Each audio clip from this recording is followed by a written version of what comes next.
I'm Beth Poteet, and I work with Witness for Peace and Oregon Youth Sanctuary Movement. I'm a member of Ainsworth United Church of Christ on their Justice Commission, and we've met before. And we just had a farmer from Oaxaca, Mexico here on a speaker tour. He spoke in Washington, Oregon for 2 weeks to about 2,000 people, sharing the message of how NAFTA has been devastating for the rural economy in Oaxaca and throughout Mexico because of of subsidized agricultural products that have been dumped on the Mexican economy, then forcing basically people to migrate. And from Oaxaca, in some communities, 50 to 80% of the people, since NAFTA was passed, have left, creating basically ghost towns throughout Oaxaca. And this is directly related to NAFTA, and we're seeing the same thing now happen in Central America. Witness for Peace has staff members in Mexico, Nicaragua, and Colombia. We're also very much opposed to the Colombia Free Trade Agreement because of what everyone's saying here. And personally, I'm tired of it. I'm tired of hosting people on these speakers tours and taking delegations to Latin America where we're hearing the same thing over and over again, that this policy is basically creating and further impoverishing people, and not only abroad, but also in our country. And I'm tired of it. And I want Earl Blumenauer, as all of our representative, to take a stand against this. It's ridiculous that he continues to side with corporations instead of the people. I mean, that's not his job, in my opinion, and I think pretty much everyone here shares that. His job is to represent us as his constituents. So I just really want to make that very clear, that that's our position. And also, I'm going to Mexico in less than a week, to Oaxaca and the U.S.-Mexico border region, to look at these issues again firsthand, and John actually is going with me along with several others from Portland, so we'll be in touch with you about that too.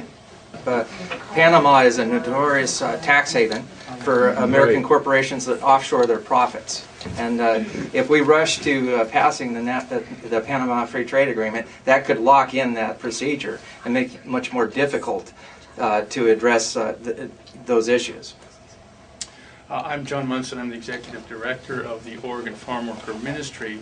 I was also a Peace Corps volunteer in rural Panama back in the 60s, and I worked with peasant farmers, most of whom had maybe 3rd, 4th, 5th grade education.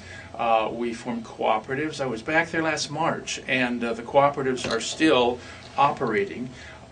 Some of the same people are operating them because they don't have Social Security in Panama. So if you were in your late 60s or early 70s, if you've been a farmer, you have to be a farmer because there's no other choice.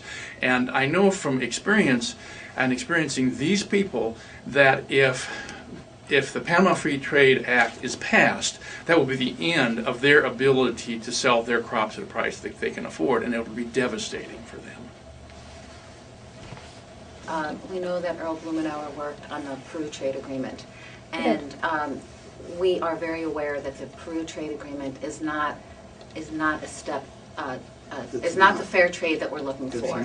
And we have to be very clear about that. The Panama Trade Agreement is in the same model as the Peru Trade Agreement.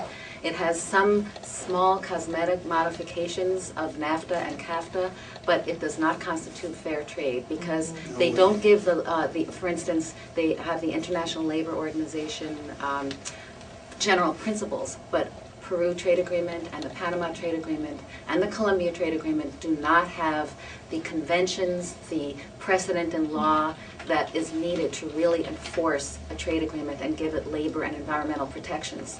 So that we do not want to hear, and we'll be very tired of hearing, well, we now have a better version of a trade agreement because we have these new protections as in the Peru Trade Agreement. That will still make us feel tired and will still make us feel like we have a lot to push against. And we'd like him to address the specific things that everyone has talked about here.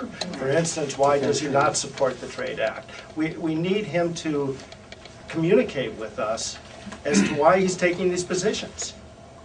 And be specific, and not, as Lori had said, just use the smoke and mirrors of saying that these protections have been added when it's proven that they're not going to really protect anybody.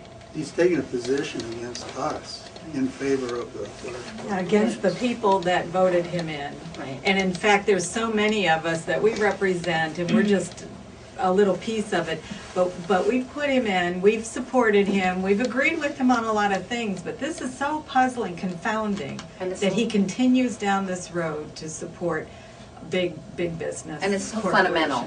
So fundamental. Well, and he looks at each trade agreement that comes up very carefully. He hasn't articulated a position on the Panama Agreement yet. It hasn't yet been scheduled for a vote, so it is something that there's sort of increased discussion about in DC right now. But it's not at the point where it's a done deal. So we're monitoring it, we're looking at it. It's in his committee, though. Yeah. It's We're- his committee that's going to That's right. start it, so he needs to let us know what he's going to do. Right, we He's don't want him meeting to with wait a for it variety to of come people up. on both sides of it. So Yeah, what Dave is saying, I think, is that we don't want to wait for it to come up for a vote before he takes a stand.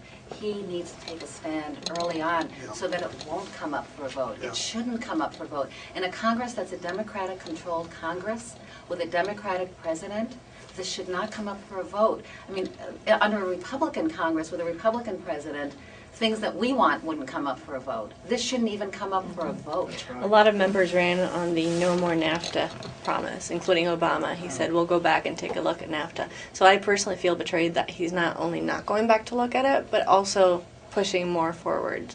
So the fact that Panama's even coming up is appalling.